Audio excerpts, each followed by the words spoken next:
The revolutionary act of self-love, unleashing Black excellence and breaking chain. Welcome to a transformative journey of self-discovery, empowerment, and radical change. I'm thrilled to share with you the profound insights I've gleaned from an extraordinary conversation with Joetta Kynard, a visionary leader whose work in self-love and empowerment has touched countless lives. Joetta's unwavering commitment to fostering self-love within the Black community has sparked a revolution, challenging centuries-old narratives and paving the way for a new era of Black excellence. Her wisdom isn't just changing individual lives, it's reshaping communities, transforming workplaces, and redefining what it means to be a Black professional in today's world. Imagine for a moment a world where every Black individual wakes up each morning, looks in the mirror, and sees not just their reflection, but a wellspring of untapped potential, a beacon of resilience, and a testament to generations of strength. Sounds almost too good to be true, doesn't it? But what if I told you that this world isn't just a far-off dream, but a tangible reality we can create through the radical act of self-love? Now, I know what you're thinking. Self-love? Isn't that just another buzzword plastered across Instagram, sandwiched between pictures of acai bowls and yoga poses? Well, buckle up because we're about to dive deep into why self-love isn't just a trend, it's a revolutionary act of liberation, especially for Black professionals, entrepreneurs, and leaders. Let's start with the hard truth. For centuries, our worth has been defined by others.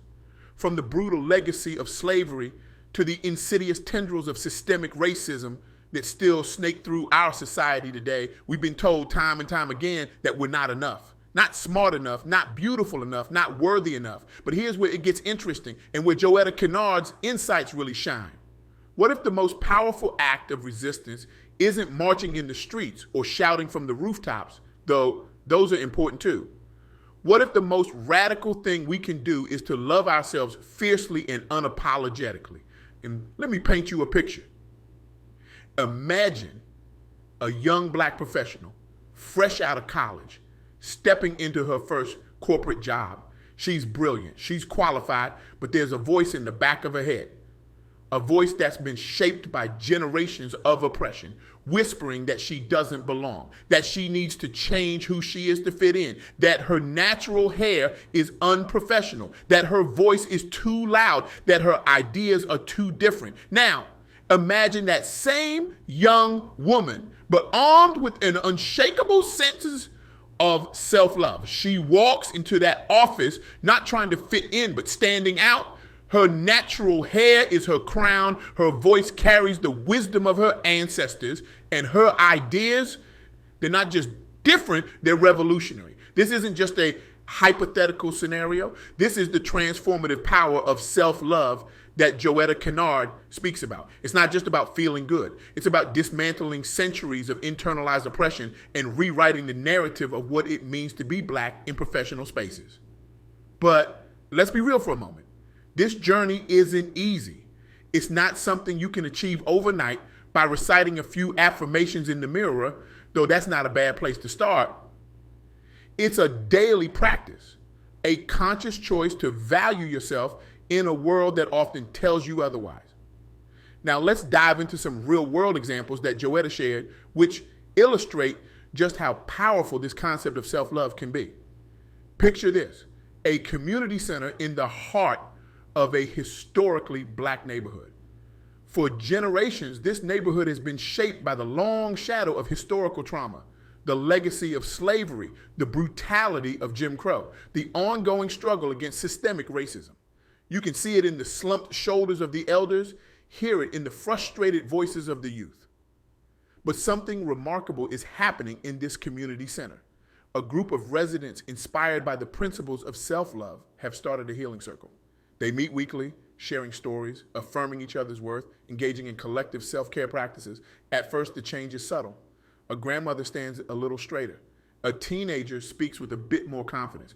But over time, the transformation is undeniable. The community begins to flourish. Gardens spring up in vacant lots. New businesses open, owned and operated by residents. The school sees a dramatic improvement in student performance. This isn't just feel-good fluff. This is the tangible impact of self-love rippling out into a community. By healing themselves, these individuals are breaking cycles of pain that have persisted for generations. They're creating a new model of what's possible when we truly value ourselves and each other. But let's shift gears for a moment and talk about how this applies in the professional world. Because let's face it, loving yourself is one thing when you're in a supportive community. It's a whole other ballgame when you're navigating the often choppy waters of corporate America. Joetta shared a powerful story about a black executive we'll call Michael. Michael had always been a high achiever, climbing the corporate ladder with determination. But he always felt like he was wearing a mask at work, code switching to fit in, downplaying his cultural background to make others comfortable. One day, after attending a workshop on self-love and professional authenticity, Michael decided to make a change. He started showing up to work as his full self. He spoke in his natural cadence, shared his perspectives shaped by his lived experiences as a black man, even started wearing his hair in locks. Now, I won't sugarcoat it. This wasn't an easy transition. There was pushback. Some colleagues were uncomfortable. But something remarkable happened. By fully embracing himself, Michael became a more effective leader. His team, seeing his authenticity, began to open up more. Innovation flourished, and perhaps most importantly, younger black employees saw in Michael a model of what was possible. This is the power of self-love in professional spaces. It's not just about personal fulfillment, though that's important. It's about changing the very culture of our workplaces, making them more inclusive, more innovative, more human. But here's the thing, and this is crucial, self-love isn't just an individual journey. As the African principle of Ubuntu teaches us, I am because we are. Our individual healing and growth are intimately connected to the healing and growth of our community. Joetta shared a beautiful example of this principle in action. In a major city grappling with issues of gentrification and community displacement, a group of black entrepreneurs came together with a radical idea. Instead of competing against each other in a cutthroat business environment, they decided to create a network of mutual support and empowerment. They called it the Ubuntu Business Collective. Members shared resources, mentored each other, and even collaborated on projects. But more than that, they created a space where they could show up as their full selves, where their blackness was not just accepted, but celebrated. The results were astounding. Businesses that had been struggling began to thrive. New ventures sprouted up, fueled by the collective support. But beyond the economic impact, there was a profound shift in the community's sense of self-worth and possibility. This is the power of community in fostering self-love. It's not just about individual success. It's about creating ecosystems of support and empowerment that can transform entire communities. Now, I can almost hear some of you thinking, this all sounds great, but how do I actually do this? How do I cultivate self-love in a world that often seems determined to tear me down? Well, I'm glad you asked. Joetta offers some practical strategies that we can all implement in our daily lives. And no, it's not about bubble baths and scented candles. Though if that's your thing, more power to you. First up, daily affirmations. Now, I know what you're thinking. Isn't that just saying nice things to myself in the mirror? Well, yes and no. It's about consciously challenging and replacing the negative self-talk that's been programmed into us. It's about looking in the mirror each morning and saying with conviction, I am worthy. I am capable. I am enough. And here's the kicker. Even if you don't believe it at first, say it anyway. Your brain is listening. And over time, it'll start to sink in. Next, set boundaries. This is crucial, especially in professional settings. Learn to say no to projects or commitments that don't align with your values or goals. Protect your time and energy as fiercely as you would protect any other valuable resource. Remember, every time you say yes to something that doesn't serve you, you're saying no to something that could. Third, embrace your authentic self. This means showing up as your full, complex, beautiful self in all areas of your life. It means wearing your natural hair if you want to, speaking in your natural cadence, bringing your cultural perspectives to the table. Your uniqueness is your strength. Don't dim your light to make others comfortable. And lastly, engage in intentional self-care. This goes beyond pampering, though that's important too. It means prioritizing your mental and emotional well-being. It might mean therapy, meditation, exercise, or simply carving out time for activities that bring you joy and peace. Remember, you can't pour from an empty cup. Now, I want to address something that might be niggling at the back of some of your minds. In a world grappling with systemic racism, economic inequality, and a host of other pressing issues, isn't focusing on self-love a bit selfish? Shouldn't we be directing our energy towards fighting these larger battles? To that, I say this. Self-love isn't selfish. It's revolutionary. It's the foundation upon which all other change is built. Because here's the truth. You can't fight effectively for justice if you're battling your own sense of unworthiness. You can't uplift your community if you're weighed down by self-doubt. You can't challenge systemic oppression if you've internalized the very lies that system tells about your worth.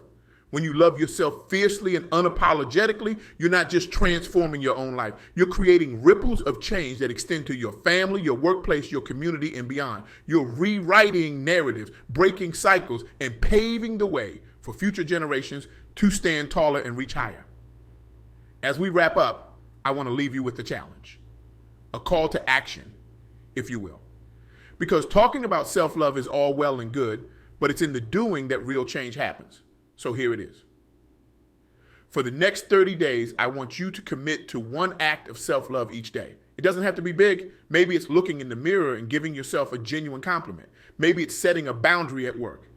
Maybe it's taking a moment to celebrate a small victory instead of immediately moving on to the next challenge. Whatever it is, do it consciously. Do it with intention. And most importantly, do it with the understanding that this isn't just for you. Every act of self-love is an act of resistance against a system that has historically undervalued us. It's a declaration of our worth, our power, and our right to thrive. And here's the beautiful thing. As you embark on this journey, you'll start to notice changes, not just in how you feel about yourself, but in how you show up in the world, in how you interact with others, in the opportunities you create and seize. Imagine a world where every Black professional, entrepreneur, and leader walks into a room not with trepidation, but with unshakable confidence. A world where we don't dim our light, but let it shine so brightly that it illuminates paths for others. A world where our self-love is so radiant that it challenges and transforms the very systems designed to hold us back. That world isn't a fantasy. It's a future we can create, one act of self-love at a time. So as you leave here today, I want you to remember this. You are worthy. You are capable. You are enough. Not in spite of your Blackness, but because of it. Your journey towards self-love isn't just about you. It's about all of us. It's about healing generational wounds, rewriting narratives, and creating a future where every Black child grows up knowing their inherent worth and limitless potential. The revolution starts with you, with your self-love, with your self-worth, with your unshakable belief in your own value. So love yourself fiercely, unapologetically, revolutionary. And watch as that love becomes a force for change in the world around you. Thank you.